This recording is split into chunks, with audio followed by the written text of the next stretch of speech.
everyone. Good morning, good evening, good afternoon, wherever you are in the world. It's Michael here from the Trading Institutional Order Flow thread on Forex Factory. I hope you're well. It's the 18th of October 2017, and it's about that time for a new video. Today I'm going to be looking at some markets from the daily perspective, so looking at daily charts. Um, and as we start, I wanted to also answer a question from Toby. Toby asked me about this opportunity that I posted on the Euro Pound on the 5th of October on the thread, asking if I took the trade. I'll just take it. Toby Styles. Hey Toby, I hope you're doing good. So this was Toby's question. Could you please provide an update on whether you took the trade given the less than ideal approach? That's absolutely right, Toby, and I'll do one better. I'll actually show you my charts, as I said, on this market. This is the chart that I posted on the thread on the 5th of October with the top-down analysis. Now you'll see I have drawn on my charts this zone right above the areas that I initially pointed out that I was looking at. So as well as this one, you also had some supply in here as well. So for that reason, I didn't take this trade. It's worked out, but it didn't meet my criteria for me to take it, and prices are still stuck between the fresh demand that was and the new supply that was created. So for those reasons, no, I didn't take it, and well done to you for spotting that the approach was not great, which limited the trading opportunity. A big hello to Clayton369. Welcome to Trading Institutional Order Flow thread. I'm glad to see you here. Welcome. I hope you find it useful and the information. The guys here are really great people. They'll help you along your way. Um, supply and demand is what it is. It's a methodology that the guys here love and we all use in trading the markets. It's not the only way.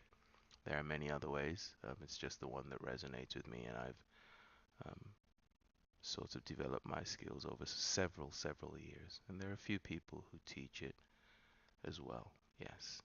Okay, so let's quickly go to the charts, which is why we're here. So I'm going to start, as I often like to do, with the US dollar, and we're going to take a look at what's in play right now. So this is the level of supply that's in control at the moment. Prices have reached it and are beginning to react off of it. So you know, trading the euro, trading the pound, and anything against the US dollar, trying to match it up with prices hitting this supply. And we can take a look at the euro as well to see if anything happened when price reached that level.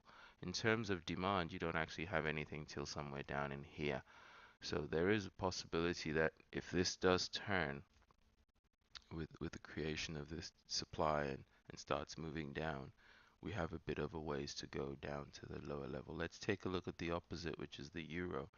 And as you can see on the euro, it's the opposite. As we said, it's hit demand, and we're now beginning to move off. Let's just drop down to an hourly chart and see if we can find anything useful, maybe a little bit lower. So this area here might be worth looking at. I did promise myself I wouldn't go lower than the daily today, but I couldn't help it. So there we have it. That zone is a possibility to consider for a long trade today if we hit it again today. So that's the euro and the dollar. Let's take a look at the Aussie against the US dollar. So the Aussie has gone through the supply.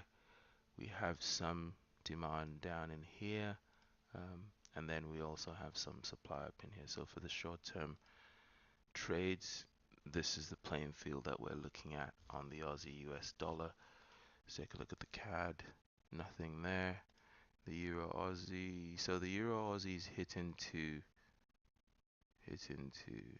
demand and is still holding there.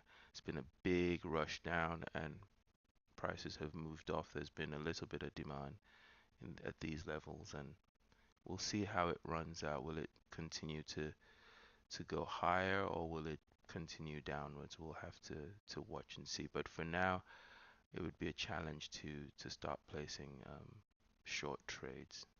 That would be too much of an anticipation of what will happen. Okay, let's take a look at the New Zealand yen. So the New Zealand yen is hitting up into these two levels of supply. As you can see, it's beginning to move off. The demand is until lower down in here, possibly on a smaller time frame. Look down in there. So knowing that, maybe going down to a smaller time frame, seeing if you can join this move, might be the way to go on this one. I'm gonna go exotic now. Let's look at the US dollar Chinese yuan. We have supply above here, these two levels up in here. Demand is a little bit lower than where we are, so we're kind of stuck in the middle, so there's really nothing to do here for now. Let's take a look at gold and oil, shall we? We'll go gold, and we'll see that for gold we have some demand down in here on the daily chart. It's a big zone.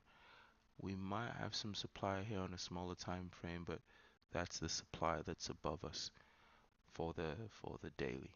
Um, so again, nothing really to be done here right now. Looking at where's oil? There's oil. So for oil, that's the next level. Be careful with the approach. You are creating new demand zones as you go up. So if you're going to short it, make sure that you have a decent enough profit margin on that. And then let's take a look at the market that keeps on giving. This is the US stock market, the S&P 500. So we are still creating demand levels. Might have to go down to a smaller time frame on this one to look for anything decent. And for now, there isn't anything. There isn't anything here. Maybe these levels down here, but we're quite a ways from it.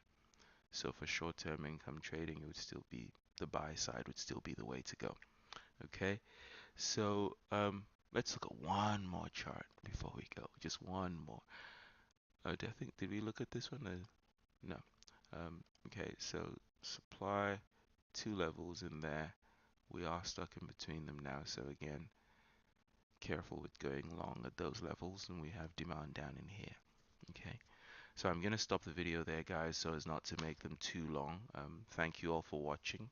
Thank you for sharing the videos with your friends and colleagues. I hope the information is useful. Thank you for the feedback.